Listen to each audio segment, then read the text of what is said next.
Hey, everybody, we are live. Myself, Garrett Wing, and Mr. Roddy Kirk, all the way from Scotland. It's our first time using this amazing software, so might be a little bit of funk and clunk, but we will get through it. Just a bunch of dirty dog trainers here trying to make it happen with YouTube. And we got Miss Louise. Say what's up, Roddy and Louise. Yeah, how are we all? We are in the middle of going in between sessions, helping clients. So we're au natural today. We don't have our Scotland flag you don't just behind make us. YouTube videos, Roddy? You actually train dogs? Yeah, we actually need to do better at making YouTube videos. We're too busy out training dogs, working with the public. We're working with a rescue today, actually helping a local rescue with a dog to get a dog rehomed. So that was really nice. But we had to travel across the country to do it, and our dogs have helped us. You need to try and lean over a little bit, apparently, so we're both centre. That's what Garrett said. Yeah, we can see about half of her, but that'll make it work. Yeah. So listen, let's talk to what this live is about. We're not just here to talk smack. We actually have an incredible seminar coming up in Scotland, first of its kind, at least for us. We'll be traveling from the States over to Scotland. What are the dates again, Roddy? I don't have it in front of me. July 11th, 12th, 13th. Is that right? Friday, Saturday, Sunday? Yeah. There you go. Yeah, 11th, 12th, 13th. Yeah. Now, it's in the States, we call it Edinburgh, Scotland. But over there, you guys call it Edinburgh. Is that right? Edinburgh. Almost like bruh. B-R-U, bruh. Okay, that I can do. Edinburgh. Yeah. There you go. There's an American saying a Scottish word. See, me and Roddy, my bruh, are going to be meeting up in Edinburgh with hopefully a lot of you. And July 11th, 12th, 13th, it's going to be super cool. It's going to be a live dog training seminar. We only have 15 working spots, so super limited, and a lot of them are already being snatched up. Just in the first couple of days, a ton have been snatched up. But don't worry, we have some spectator spots still available. And then we also have something really cool. We're going to be doing a live stream just like this. Every single day we're out there, we'll be live streaming. It doesn't matter where you are in the world. You can actually watch us train dogs live, which is where the real action actually happens. There's no editing. There's no cutting the cameras. It's just whatever happens, happens. And we have to deal with whatever's presented to us. So 15 different dogs, 15 different personalities, including the humans' personalities, 15 different ages, 15 different just dogs. You don't know what you're going to get. And so it's like a box of chocolates. We're going to show up that day and just start training dogs, whether it's reactivity issues, walking on the leash issues. I know some people have already mentioned that they want help, working the e-collar. So we'll be doing that as well. That's another added perk, by the way. If you join up as a working spot, you get access to a WhatsApp group that includes me, Roddy, Luis, some of my team members, as we kind of talk about, hey, what are you looking to do? Where are you coming from? What's going on with your dog? So we can kind of prep in our mind what we might need to bring to the table to help you all out and share those details on exactly where we're meeting, best restaurants, et cetera, et cetera. So jump in there, Roddy. I talk a lot. No, yeah, that's apparently a problem of mine, but you're doing pretty well. So, 11th, 12th, 13th, it's going to be in Edinburgh, Scotland. That's the east coast of Scotland. As soon as people have signed up on your DIYcanine.com, as soon as they sign up, they'll get put an option to get into the WhatsApp group, and they'll also get information on exactly where the location is. Unfortunately, in this day and age, sometimes where it's just safer that we keep the exact location quiet until you have your spot, due to trolling, and that keeps everybody having a great time and not worrying. We will also be able to provide you a very personal service of locations that you can stay if you have any questions if you're not from the UK, or even if you are but you're not from this area and you're worried about where to stay, your Airbnb or hotels or things like that. We'll be able to provide you all that information. So that's kind of the administrative part. It'll be very fun. It's very relaxed. And it's going to allow you to also just be around like-minded people and have a support network that sometimes you sometimes don't feel you have, especially as just a pet dog owner. A lot of pet dog owners really struggle with feeling that they are alone, and they are because of the way the media portrays certain training, real training. Right. So you'll create a support network. You then we'll also do things like we'll every night we will go out for dinner and be able to chat and have a wee groups, do little pat walks at lunch times and things like that as well. And then of course you've got the main event, which is kind of like 9 to 5 for Friday, Saturdays. On the Sunday we generally finish about 1 o'clock. There's 2 added bonuses to this seminar. One is on the final day. The event is already on Facebook. There will be a pack walk for those that, of course, attend the seminar, as well as those that couldn't attend the seminar for whatever reason. They can go and get their spot for the pack walk, and the location, everything's there, and it's very cheap, and it allows you to come and ask questions and to all of us, and just to iron out anything with their dog and just have that socializing network as well. And the other one, of course, is that we're creating a VIP dinner, which will be different if we all go out for dinner, after one of the nights and things like that, and be very relaxed. And we totally encourage that. There'll be people that may be staying over, of course, in the area, and we encourage people to be together. And get a good friendship, but the VIP dinner. You want to say about the VIP dinner, Garrett? Yeah, we'll talk about that. So the VIP dinner, there's only 5 slots for that. We want it to be very special, very intimate, and that's where you can sit down with me, Roddy, Luis, and we're going to talk everything you want to talk about, whether you're a pro trainer trying to improve your business, maybe you're thinking about becoming a professional dog trainer, you want some insights on what it takes to start and run a professional dog training business that actually makes money, or anything. You just want to hang out with us, obviously several hours long, face-to-face with us, roundtable type discussion, and just we enjoy having a ton of people, and on the other nights could be 30, 40, 50, 60 people showing up loud and all of that, and that's good, but you're not going to obviously get a ton of FaceTime, say with me or Roddy, but this is going to be different. We're going to sit down and we will cater the dinner and the conversation to whatever it is you all are dealing with. So there's also going to be a swag bag with a ton of cool merch that we're bringing, some dog training equipment, some American Standard stuff, whatever we can throw in to make it really worth your while. So you walk away not just knowing the stuff, but looking like you know the stuff too. You'll be wearing the cool stuff. You'll be one of the cool kids. So we just wanted to make that available, and I'm really looking forward to it. So first time going over to Scotland, first time bringing my dog training skills and experience over there. And what we haven't talked about, Roddy, is who the hell you are. Who are you? Like, who is Roddy? Who is Luis? What is BPAC Leader? Can we talk a little bit about that for the folks watching?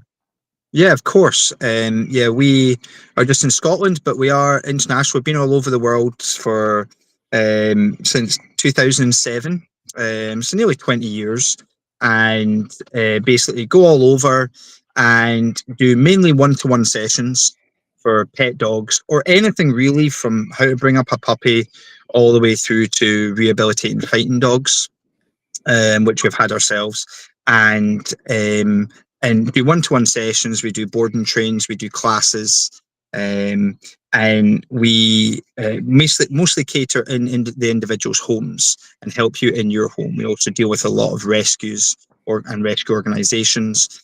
And done that in the tune of, I think we're just over 20,000 dogs that we've managed to help over the last nearly 20 years. And Louise joined, and from her, she had her own dog training business, and been doing that for a good few years, and now has joined into BPAC Leader with me, and helping. We've just got a new bit of rebranding, went out there. We would love the support. You've got a great following, Garrett, and we'd love if anyone, if they want to, go and check out our YouTube channel or Facebook or Instagram, and it's all under How do they find you? BPAC Leader, Canine Rehabilitation, on any social media. I forgot to mention the organisation that's on your. Oh yeah, so we also help in Scotland. In fact, I had somebody message when I said I'd put up a post saying we're going live today, and I had a client message privately, actually, and there's been a big discussion in Scotland, in the UK really, about trying to ban, in particular, remote collars. And that's been going on since about 2017, 2018. and a big fight for that. So in 2018, they tried to ban remote collars, and I started up myself the Association of Balanced Dog Trainers. And that was an organization to basically try and bring like-minded individuals, whether you're a member of the public, as well as dog professional in whatever capacity, whether trainer, dog groomer, walker, boarder, etc. And we went to the Scottish government and said, like, we don't agree with this, etc. And we then had this many meetings with the Scottish government, who were basically saying, teach us, help us on this tool, which was great. And because of that, remote collars never got banned in Scotland. The political system has tried a few times since to get them banned, but we knock it out of the park because there's no reality to it. There's no evidence and data, and so the Association of Balanced Dog Trainers is a great organisation that's really just trying to bring people together as well. And I think from that, there's been a lot of people kind of jumping on the bandwagon in a way, which is great. You know, creating their own groups and stuff and campaigning, and you know, a lot of people writing to MPs and that kind of thing over here. So it's been really good. Yeah, some people have thought, and it's just so you know, in Scotland and England, if you're coming over and if you are maybe coming from abroad and you're bringing a working spot or whatever, remote collars or any of these tools, there are no tools that are banned. You can use these tools here. The only place is in Wales. Just if you are watching from another country, in the UK, the United Kingdom or Great Britain, you have 4 countries. You have Scotland and England. Scotland's in the north, England in the south. You have Wales and Northern Ireland. Wales is part of the main island, and then Northern Ireland's a separate island. And they're the 4 countries that comprise the United Kingdom. If I'm saying that and you think, obviously we know that, Roddy, you sound stupid, apologies, but there are some people that just don't know. And it's good just to cover that base. But when you're coming to Scotland, which is obviously the most beautiful part of the United Kingdom, we're not biased at all. But everything, you're free to use any tool. The current law in Scotland is that very simply, if you cause any unnecessary pain or suffering to an animal, you can be prosecuted. And that's as simple as that. That's a great law, because that doesn't involve specific. It's just if you cause unnecessary pain and suffering, there you go. And that covers everything. So we've tried to keep that with the Scottish government, and we've really pushed a lot with that. And we then link that, of course, with our business. We run many seminars ourselves. We've also ran many seminars with other trainers throughout the world. Hence, and then we got together and started having a great conversation, and we just think it'd be invaluable for our clients over in the UK, as well as your clients that are maybe over here, whether online or whatever. And yeah, we have a lot of experience, and we would love to try and expand in helping as many people as possible, just have a better relationship with their dog. Yeah, that's something. Well, I have an important question. Who do you think's a better dog trainer, you or Louise? Definitely Louise. He knows how to answer that. Yeah, I know how to answer that, you know. No, but there's something to be said, though, about female women trainers, even in the police canine world, when they know their stuff, you cannot compete with them. Female trainers are the bomb diggity, man. Like, we find some of the most ferocious asshole police canines, true alpha dogs, that you can't have 2 kings in the same room. They just constant conflict. Introduce a strong queen, and then the toughest of toughest badass police dogs goes, where have you been my whole life? And they become perfect. Behind every great man is a great woman. Sometimes behind every great dog is a great woman also. So we have a lot of love for our female trainers. Look at this big boy here. Yeah. So for those of you who might be wondering, like, who this seminar is for, this is for someone who's maybe never been to a seminar before. You could be a pet dog owner. You got a brand new puppy, or you've got an older dog or an adolescent dog that's been giving you problems for years. You could be a professional dog trainer. You could be a sport dog trainer. Man, you could even be a police canine handler over there. We're going to show you something. Bring whatever, because between myself, Roddy, Luis, we have the experience to cover any issue you may be having, from a reactive dog to, again, a brand new puppy you don't even know where to start, to a sport dog that you want to take to the next level. We'll be covering just anything. We're going to cater the training to you all. So again, those 15 working spots, those are key. But then as spectators, you can ask any question. You can get involved. You're going to be right there, hands-on, watching it. Again, answering any question that you all have. And there's a lot to learn from just being in that room. It's one thing to maybe watch a free YouTube video. It's another thing to maybe pay for an online course where we're taking you step by step. It's a whole other thing to just literally be immersed in it for several days. Plus, again, just these added benefits of just being in that environment, being around other like-minded owners and trainers, and the camaraderie that comes with it, and even the conversations that are happening behind the scenes or in between, you know, us training the dogs. And when we're taking breaks, a lot can be discussed, a lot can be learned. And we talk about anytime we go to an event like this, you're going to walk away with at least one huge golden nugget, if not multiple golden nuggets. And sometimes it's just that one golden nugget that unlocks so much for you and your dog training journey, or for your specific dog, that makes it totally worth the price of admission. All the other stuff is just icing on the cake. But the golden nugget or nuggets that you're going to walk away from, that's what we're looking to deliver.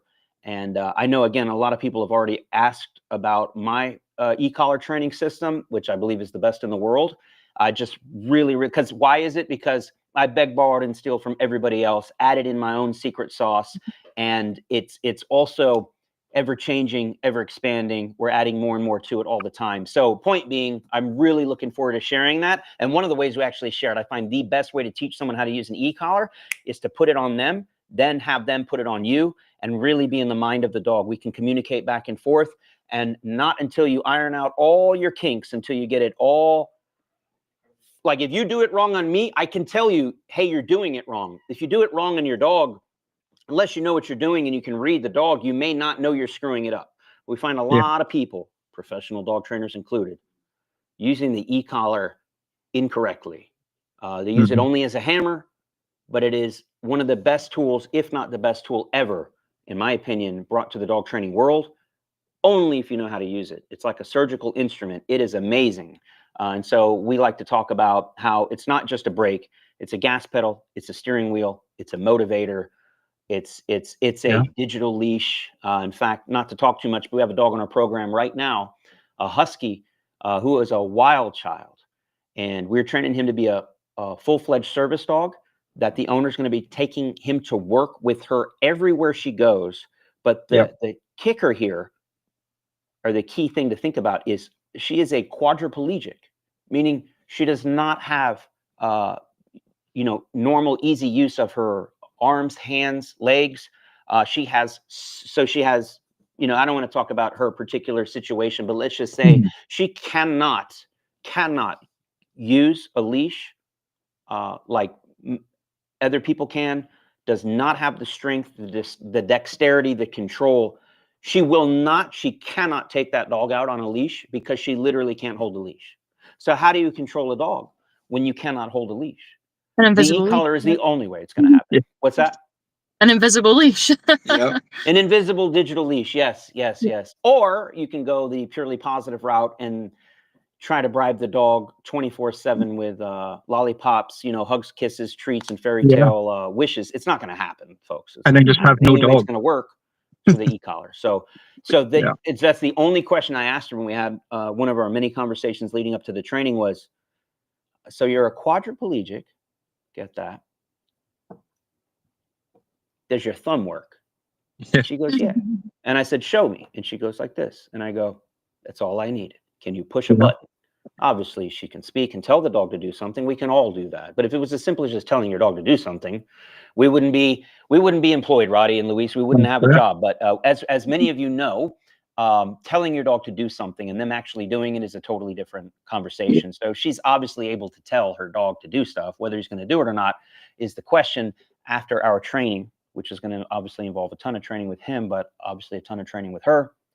She will be able to control him like a little remote control car, and he's going to be on his best behavior. And then what's beautiful about it is live his best life and no longer have to stay at home 8, 9, 10, 12 hours a day when she's working or picks up an overtime shift or whatever. Now she can be with him, and vice versa. He can be with her. So it's going to be a beautiful thing. So it's going to really unlock a lot of doors for her and the dog.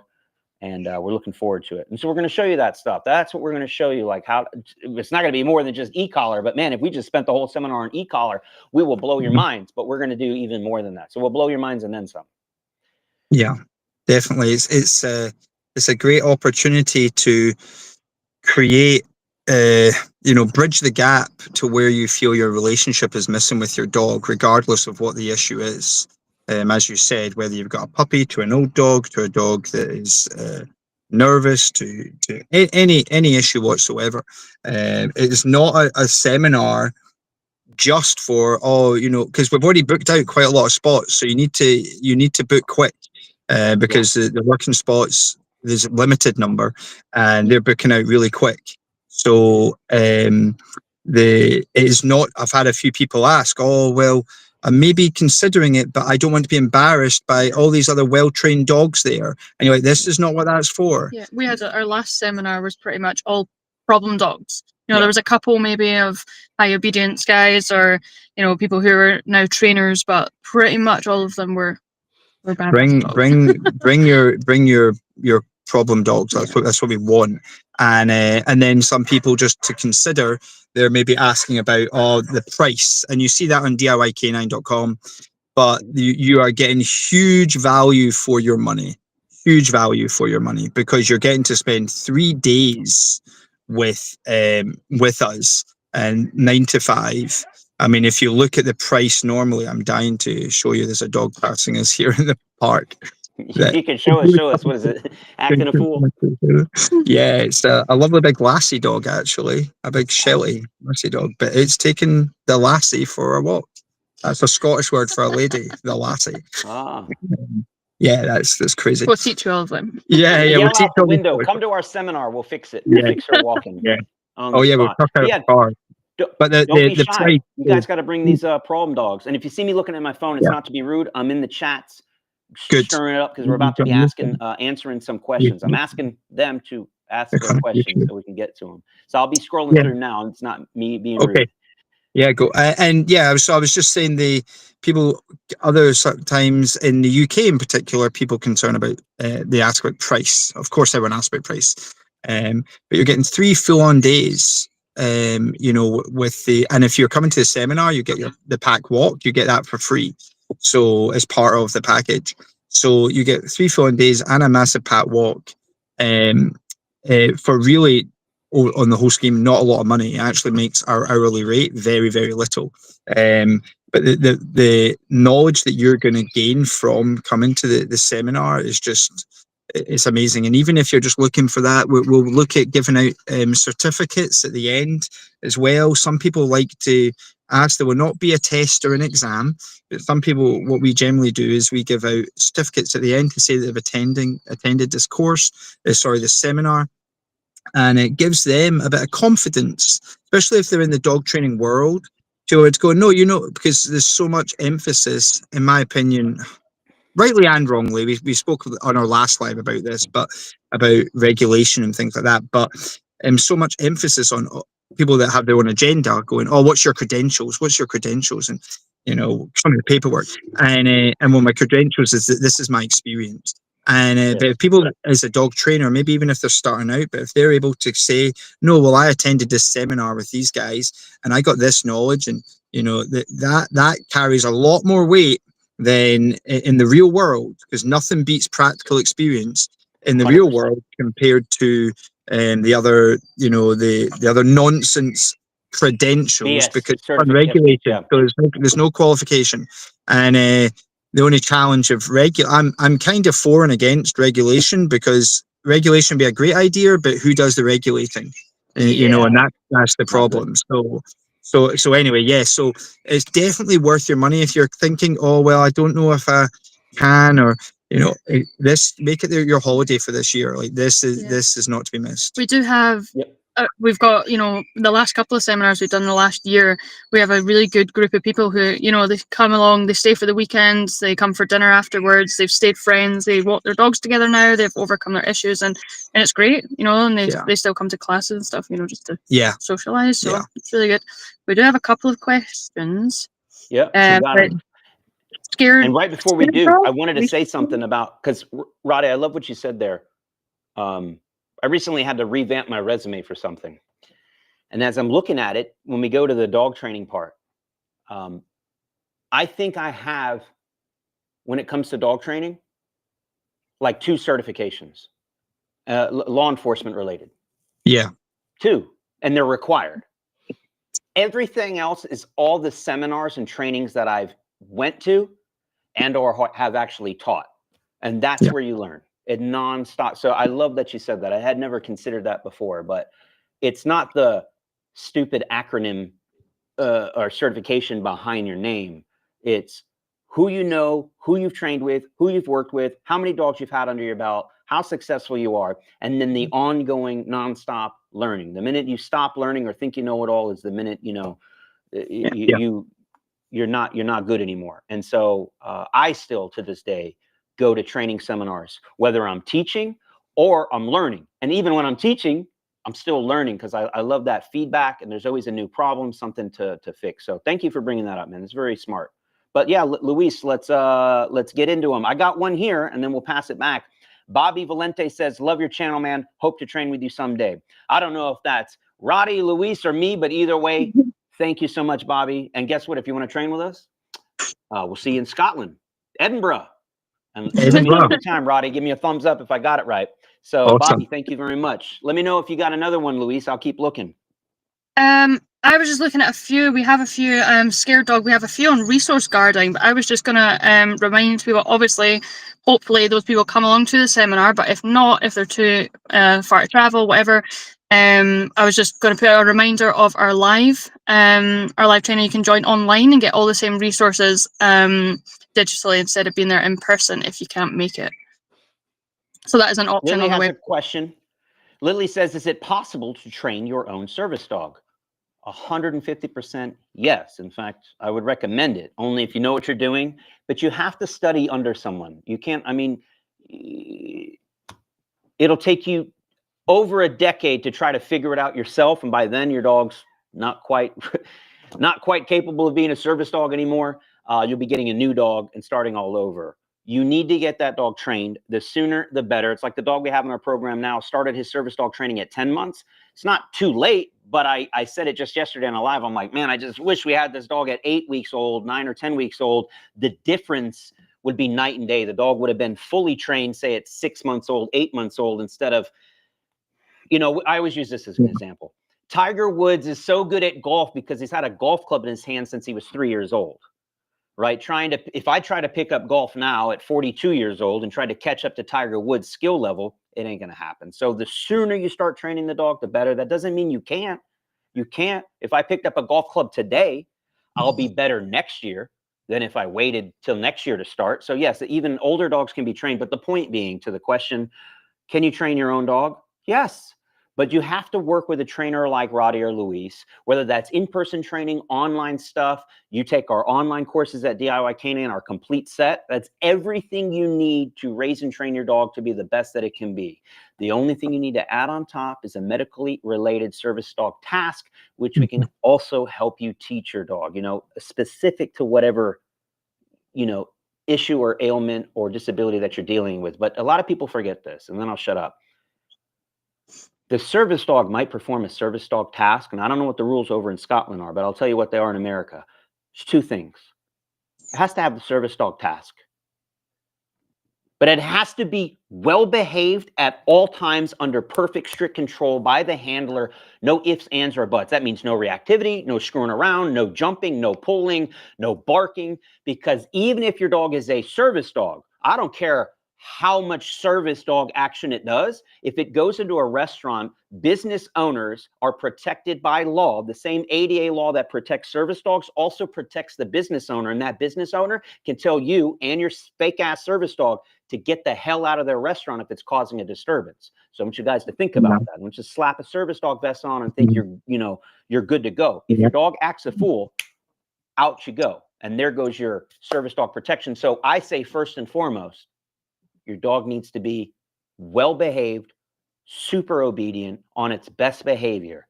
And someone like Roddy or Luis or myself, and even regular everyday folks can look at your dog and know, wow, that is a well-trained dog. Or, wow, that is a fake ass service dog. How much did you pay for that fake Amazon service dog vest? Yeah, So, we see that a lot. Yeah. back to you all. Get any others on You there? got a good question. Oh, you dropped it. Tell Louise is she just dropped her phone. She's picking up and checking. But yeah, Okay.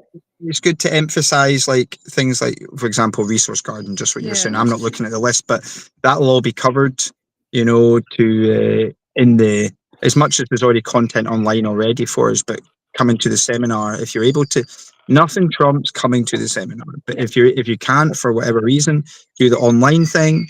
And if you can't for whatever reason, I don't know, you're working, I don't know, get to the pat walk, get to something, like make that effort. And in particular, if you are trying to build your business or in some dog professional way, you need to be there. Like you need to get the hand-on experience, and that will put you light years ahead of other people in your profession. You have Somebody said it can be viewed as expensive, but having your dogs behave off lead and living their best life is priceless. And that's right. pretty much what the basis of our business is, because like we were talking a little bit last time about the fact that we don't have leash laws here, so all dogs can be off leash, and that's our goal, is to have dogs living their best life. We have beautiful countryside in Scotland, so it's great, you know, seeing dogs off leash. Yeah, and a lot of dogs are off leash in the UK and in particular Scotland and stuff. But we don't want your dog to be the mice friendly crowd, which means I have no recall and I can't control my dog. You want to be able to have perfect recall, especially if you have any dog, but especially if you have a powerful breed. Your breed is going to get the blame if something happens. You almost need to be better than other owners.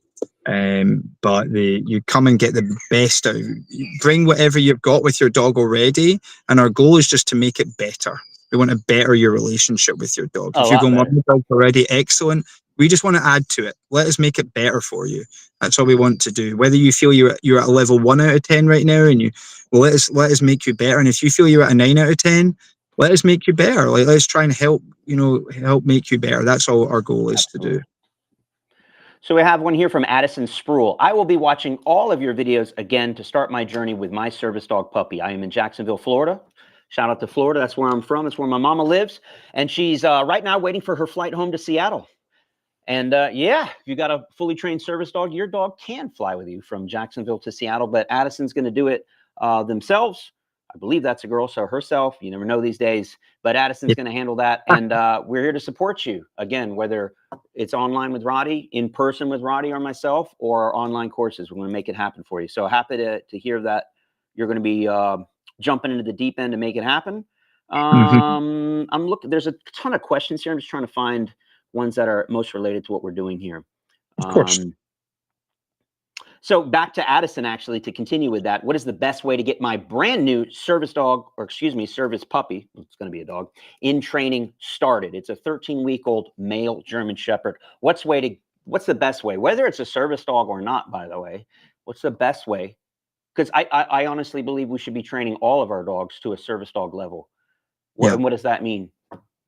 Well-behaved at all times, in public or in private. And that doesn't mean the dog can't have, in fact, it's not that the dog won't have freedom. In fact, it will have more freedom. Thanos is like the most free dog I know. Goes anywhere and everywhere with me, runs around off leash, does whatever the hell he wants until I snap my finger and say, hey man, playtime's over. We need to behave and walk through the metal detector at the airport. I need you to lay down at the restaurant that we're at because it's not playtime. As soon as we finish the restaurant, oh, you see a squirrel? Go chase a squirrel, bro. Have a good time. So you want to answer that one, Roddy? Just short and sweet. Same thing. Yeah, just same thing. They get their dog started. Yeah, I think you need to learn how to communicate with a dog. People understand dog language. Our language is vocal. Dog's language is energy, body language, touch. You need to know how to communicate with touch with your dog, and understand the needs and the needs and the wants of the dog. And they're two different things. And your needs and wants too. Keep that in mind.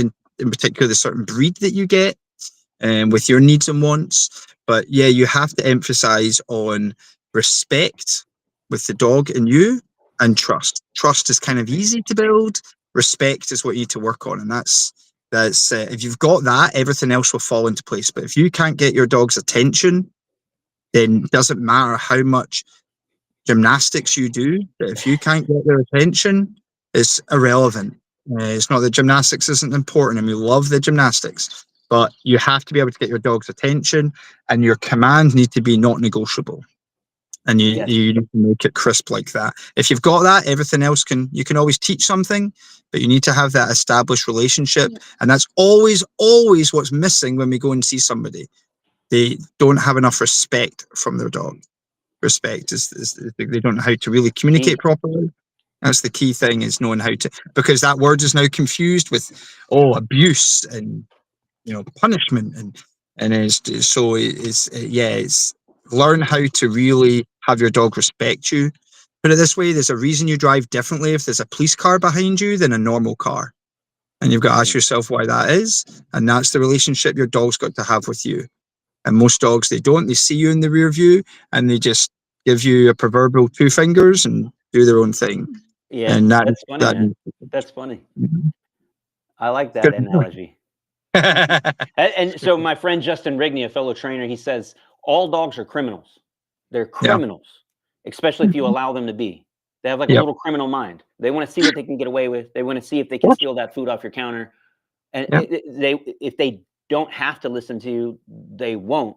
And so perfect analogy of like, if there is a police car behind you, many of your dogs are flipping the bird, revving the engine, doing burnouts, and just like, chase me, let's go. And then you'll literally see that happen. We call it the runaway game, where you're trying to recall your dog, and it's like, yeah, chase me. Yeah. But then the owner will turn around and go, yeah, but like they were abused 27 years ago. So we say the owner's pulling them over to speeding, but not giving them a ticket.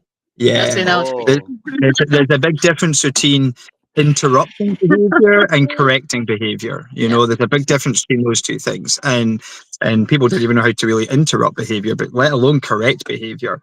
And it's a funny analogy. We could go down this rabbit hole. I like it. Yeah, and humans tell the story and dogs tell reality, and we see that all the time with the dogs that we see. But that's generally what's missing. So if you want to start that early relationship with your dog, think of your dog as a 12-year-old foster child who's just came to live with you, and they're going to come with habits, and some of those habits are good, and some of those habits are not good. And if your 12-year-old foster child, regardless of their background, moved into your home and they were smoking, they go to bed when they want, they go on a constant buffet, they drink, they don't brush their teeth, they don't go to school, you'd be like, no, these are the rules in this house. Because I love you, these are the rules. Whereas when we get a predator animal that comes and lives in your home, they come with their baggage. They come with existing habits. Now, that could be just an existing habit as a puppy, or an existing habit as a dog that is already built up some bad habits. It's your job to go, hey, these are the rules in this house. And when you follow my rules, then I will trust you. And if you start that way, you always have a good relationship. But if you just go, no, bring your baggage, it's okay, because, something happened to Rufus, 400 years ago, so he's really sad and got attacked, then that's not reality. And the dog will just go, well, that habit I did before, I'm just going to keep doing it here. So really get that respect part from your dog, and everything else will fall into place, because you don't need help on how to give your dog affection, but you generally need help on knowing how to stop unwanted behaviors. That's what people call you for. Very well said, man. See, and then that's why I love having these conversations with Roddy, is very like-minded, but the way he explains it, I was like, oh, I've never thought of that. Like the police analogy, the 12-year-old foster child. I'm like, all right, yeah, I'm going to put that one in my back pocket. I'll use that one later. It's good stuff, man. It's great. Yeah. It's great. A couple comments and questions. KC, I've had trainers with lots of letters after their name who are not able to change a thing. Well said, KC. See, we agree there. Kim says, DIY Canine is amazing. Thank you, Miss Kim. Much love. Adam, love the videos and tips. Thanks for the tips with my German Shepherd. Yes, sir. You got it. Let's get to a question, though. There's some weird ones in here. Thoughts on going, what are your thoughts on going to a cheap group training to desensitize a trained dog to other dogs? Who wants to answer that? What's that? Who wants to answer that? I'll go for it. Okay. Look, generally speaking, group training,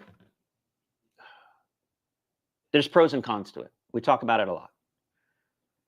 What I would not do going back to the young lady who has the young 13-week-old puppy, I would not bring my 13-week-old puppy to group training with a bunch of other untrained little rascally 13-week, 8, 9, 10, 12, 13, maybe even 6-month-old, 1-year-old dogs that are misbehaved, maybe just got adopted from the shelter.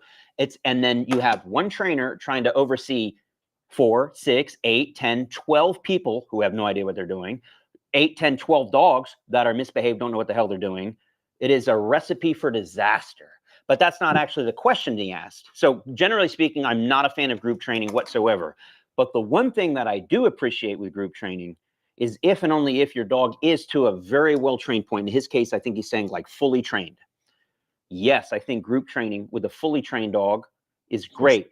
But generally speaking, I would say with other well-socialized, well-mannered, obedient dogs with other owners who know what the hell they're doing, so that it's like when you look, it's 6 dogs all perfectly healing, 6 dogs all doing a beautiful downstay.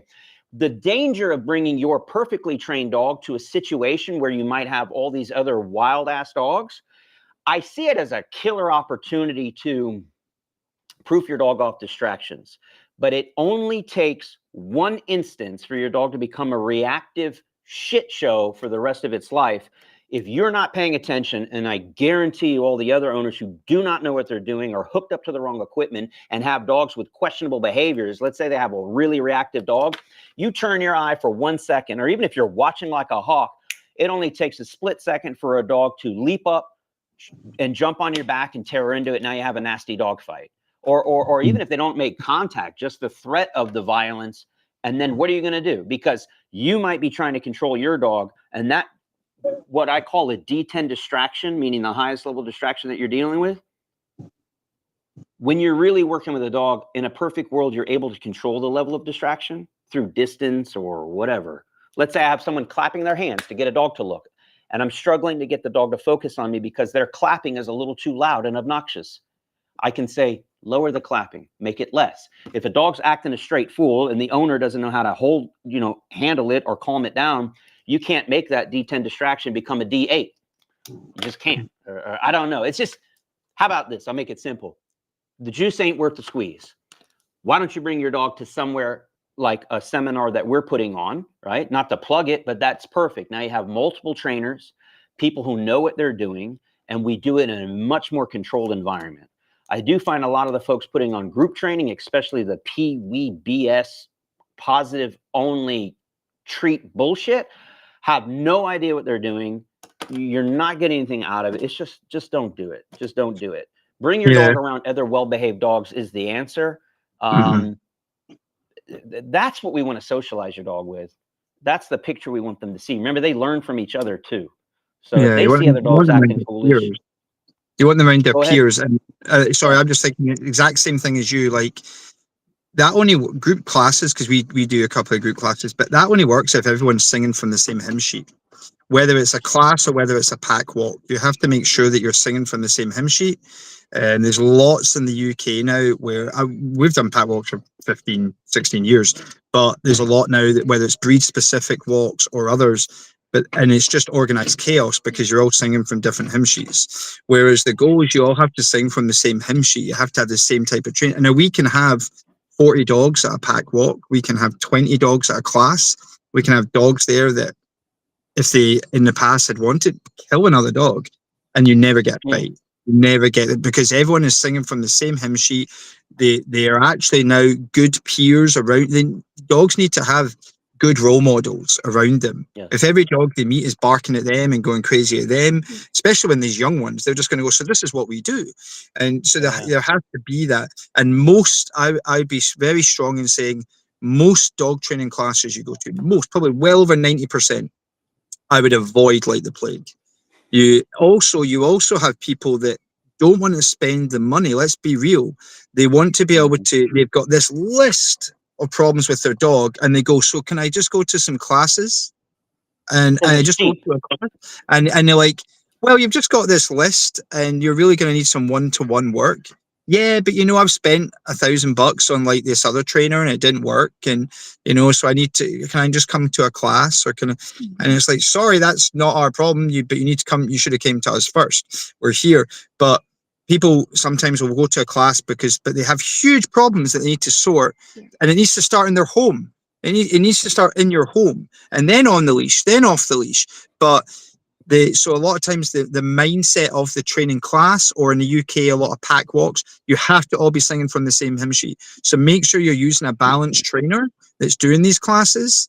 Make sure, and you should be able to tell that. You ask that. And if they're not letting you because they don't let specific breeds in, or they don't let certain tools, they are red flags to go, see you later. Same as having a dog walker or any other professional with dogs.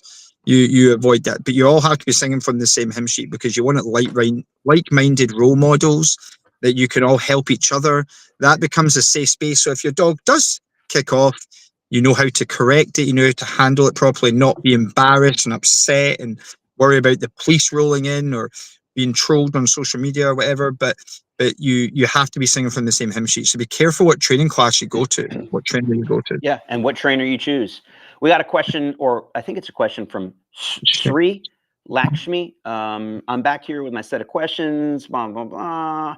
Can you teach how a therapy dog should be trained, and can you cover it in the academy? Can you cover that topic in the academy? So that one's for me. Yeah, we have our American Standard Academy. We're wrapping up our first one. We're getting ready to take admissions for our second one, limited to 15 spots. That'll be opening up very soon this summer.